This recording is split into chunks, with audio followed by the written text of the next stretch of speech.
Hey, good morning, Shlog fans. I'm out here at Buzzard Gulch trying to get after this fitness thing with the dog. We're gonna go for a ride on my fat bike.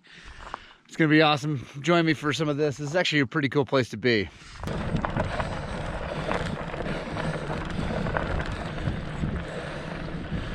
Good girl.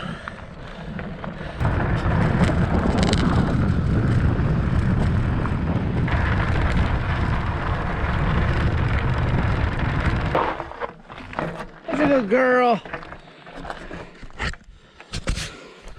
There we go. Super fun time. I don't know how many miles that was. Got a few miles in. It's time to get to work. Let's get on with the daily Shlog.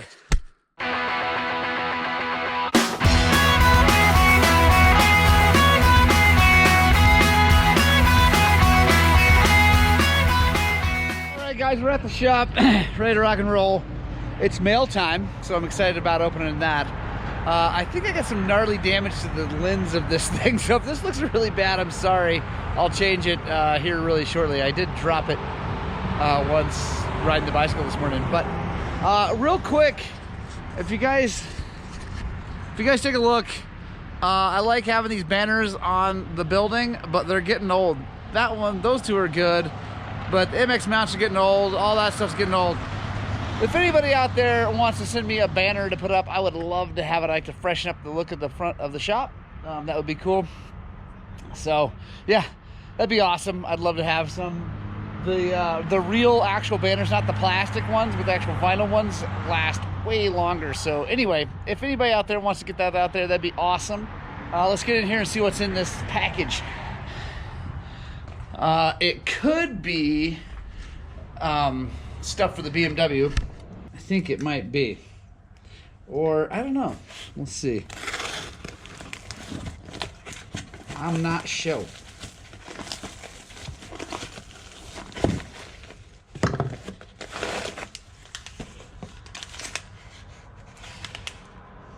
Oh, sweet. Cool. So, this is a tool I'm excited to have now, because I didn't have it the last time I had to change the wheel or the tire on a 1290 Super Duke, and I had to get real creative.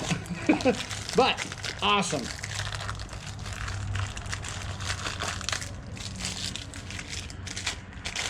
Boom, check that thing out. So it's yeah, these are cool. It's made in the US. They're cheap too. I think it's like 25 bucks shipped and everything. But yeah, it's awesome. Giant big nut on that side for the rear wheel. A little bit smaller one for the front. Super cool. Awesome. That's awesome. Let's get this place opened up. I have a ton of scheduling and stuff to do this morning. I gotta get this place under control because it is getting even busier than before, which is awesome and nutty. So my first part of my day is going to be scheduling work so that we can keep track of everything and get things done on time so we don't fall behind. We haven't yet, but we're dangerously close if I don't get this taken care of. All right, like promised, I am actually going to do real work today and not just make Zach Sheets do it all, although he is doing lots of tire changes today. It's kind of, look at that, there's a lot of tires right over there. Oh man. It's yeah, it's awesome. Just changed, dude. Check this out. Maybe you guys haven't seen these. I haven't actually been around one until today, but Mr. Zach Sheets just changed tires on this KTM 790, and it's pretty awesome, man. Like, I kind of honestly didn't love the way they looked when I first saw them, like in print, pictures and videos and stuff like that. I was like, it's not that awesome. And it's still kind of funky with the tank all big and bulbous down here and whatever, but man, after riding it, it's pretty awesome. It's a pretty great bike, and it's bone stock. Like the exhaust and everything's stock. Yeah, but it's awesome. That's an awesome motorcycle. That's really cool. So pretty stoked about that. That was fun to ride and work on. Well, Zach got to work on it, so he had fun working on it. Yeah, trying to put this CR85 back together finally. Got the carburetor clean. We're going to reinstall fire it up, make sure it runs good, and then give the customer a ring.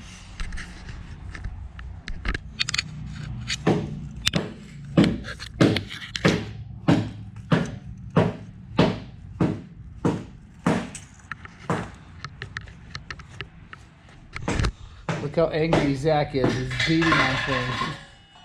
Happy when I'm using a hammer. Yes, yes.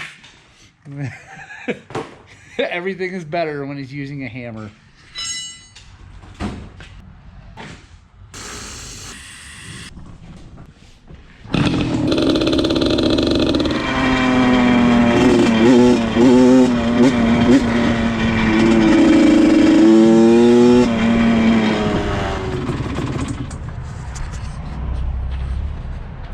I like it.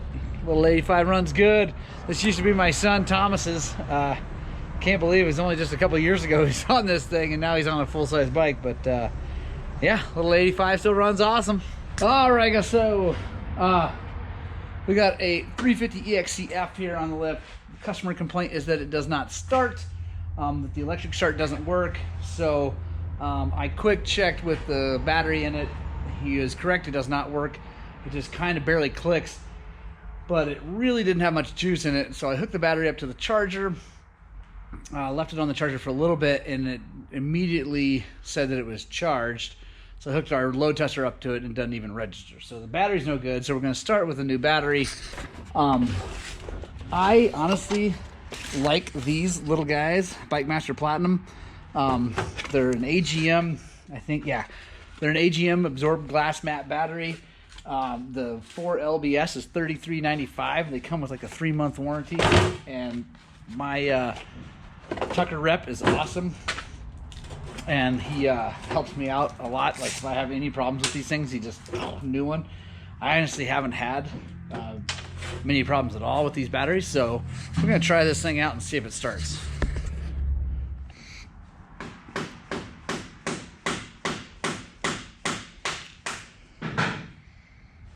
You guys hear that? That's the sound of Zach being super happy. He's hitting things with hammers.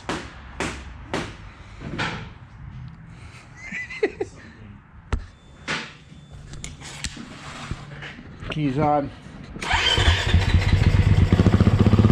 Hey, we fixed it! Always feels good when it goes that easy. He was pretty sure there's something wrong with the starter.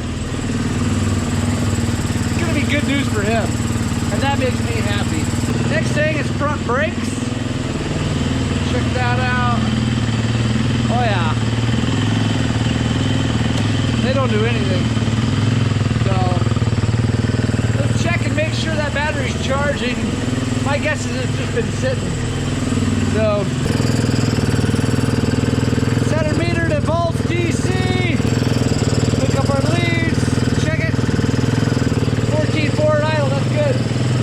Definitely charging the battery. So that's awesome.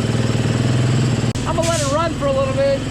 Heat the oil up because we're gonna go ahead and change the oil, clean the air filter, oil filter, all that. Get it dialed in so he's ready to rock and roll. All right, guys. So we're bleeding the brakes. I didn't show you the whole hookup and things like that. I'll put a card right up here for our brake bleed video on how I do it. But real quick, I always put the syringe up here, zip tied to the fork, all downhill to the bleeder, so that the air, when it comes out, it goes up instead of wanting to get sucked back down in. But if you take a look at that fluid, that's what fluid came out of it. That's what the fluid is. Still a little bit dirty up there, so I'm just going to keep pushing fluid through it, get it all cleaned out. It's working now though. Watch. Brake's working good. So really all I gotta do is keep flushing that bad fluid through there, get all good nice fluid in it. Then we're going to change the oil, clean the air filter, and this thing's gonna be ready to go. Guy's gonna be ready to rock and roll, all for way less than what he thought was gonna happen. So that makes me happy, because that means he's actually gonna get to ride instead of have to find the way to make the money. All right, so the 350's running great. Battery's charging. I got the oil changed, got the air filter serviced. By the way, hat off to this gentleman. His air filter was dirty, but not too dirty, and there was no dirt on the wrong side of it. So, good job, Ryan. Now I just did the rear spokes. Gonna tighten up the front spokes, and I've covered this in another video sometime. I don't know. Anyway, I'm gonna do it again. So, the easiest way to just go through, if the wheel's already pretty straight, which this one is, we don't need to true it, but you want to tighten up the spokes and make sure they're all good to go. I'm just going to show you the easy, quick, easy, dirty way to make sure that you get them all tight and that it doesn't pull it out of whack. So to start, first of all, you can't just start on one spoke and go around. If you do that, you will make this wheel all sorts of not round. So that doesn't work. What you got to do is, there's someone out there doing weird things. Anyway, is you want to do every third spoke. So all right. So you want to pick a spoke that you can remember to start with. I just usually use the valve stem or the bead lock, something like that. Pick one. So go to the right, and we're going to tighten them up. Now the deal is, yes, they make torque wrenches and all this stuff, and what you take a ton of time and make it perfect. But the reality is, you just want them all snugged up, and your hands are good enough to tell, like, close enough torque. Now I got all kinds of yelling at me on a previous video about not torquing something. Some things need to be torqued and some things don't. This one does not need to be torqued. So what we're gonna do, come in here, I'm gonna go tight, and then go 1, 2, 3. Get that at about the same tightness. 1, 2, 3.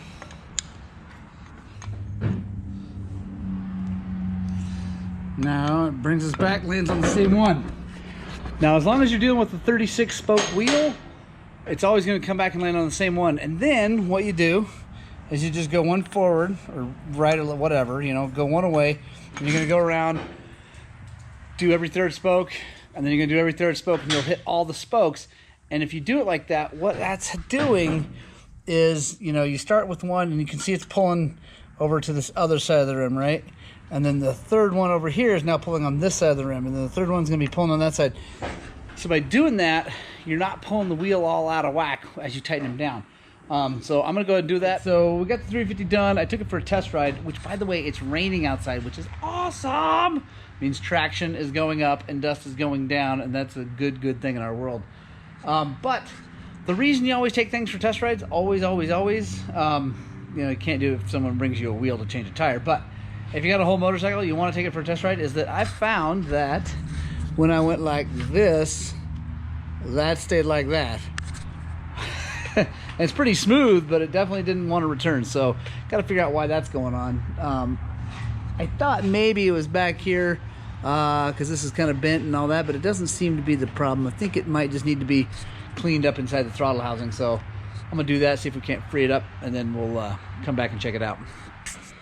All right, so I took this apart. It wasn't that bad, but I sprayed some brake clean kind of this way and this way, and then shot air through it both ways. And then I hit all with a little bit of 6-in-1, and there we go. Ready to rock and roll. It's the little things like that, honestly, that can, you know, I mean, obviously you could hurt someone if you sent someone out like that with a sticky throttle. But also it's just nice to make sure everything's working just right. So yeah, I think this one's ready to go. Gonna give this guy a call. I think he's gonna be stoked to be able to get out, especially since the liquid traction is falling right now. Oh man, another awesome day, and it ends today with mail time. I'm so stoked. Didn't come in the mail. My good friend brought it to me. He had these shirts made. I'm so stoked. I gotta show you guys these things. Yeah, it's awesome. I'll explain in a second. Right there. It's Outpatient Racing. And the deal is, I've had my Outpatient Racing sticker up here for a really long time. So my buddy came up with this idea a long time ago. He's an ex-pro motocrosser, like legit 2-digit national guy. And he has hurt himself a lot trying to go really fast. And They came up with this idea. They're going to do outpatient racing, and the deal is to get into the outpatient racing team, you actually have to have metal in your body that's screwing things together from some motorcycle wreck. So when I exploded my leg and got the first screws in my body to hold myself together from a motorcycle wreck, he gave me stickers. It was awesome. And so now he's got shirts. I'm super stoked. Like I said, it's got the logo on the front and then the back. Right here you can see. I got screwed at the hospital. Outpatient racing. So stoked. Thank you, thank you, thank you for the shirts. I actually have shirts here for sale, but you got to be in the club. So I've got 1 large, 2 XLs, and something else. Anyway, but yeah, I'm super stoked. Yeah, it's awesome, man.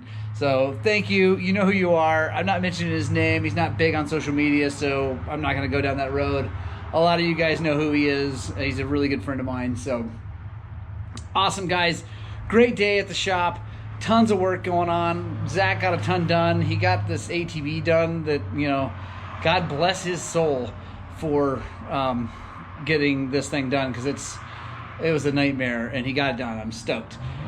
He also got the BMW done, except for blinkers. We're waiting on those. Lots of other things. Let's see. What else? So the 350's done. I'm waiting on a petcock for the DR650. Oh, the thing is just a nightmare. Anyway, I actually got parts for the Husqvarna. We need a shift shaft, and it says backordered to like forever, but it showed up, which is awesome. So I'll be doing that probably tomorrow, actually. I'll get that thing done. And then I think we're going to be going on this older 300, which is going to be cool. We got a 525 in here. We got some more Kawasaki's. Anyway, awesome stuff, guys. Thank you so much for joining me. If you like what we're doing, hit the subscribe button. That would be awesome. Also, if you want to know all the when all of our videos come out, hit that little notification bell. Click that thing so that you know every time we post a video, which is pretty much every day. We usually miss 1 or 2 during the week, but yeah. I love you guys. Get out, spread the gospel of 2 wheels, and please, please, please, please, please, please find some time to ride your dirt bikes!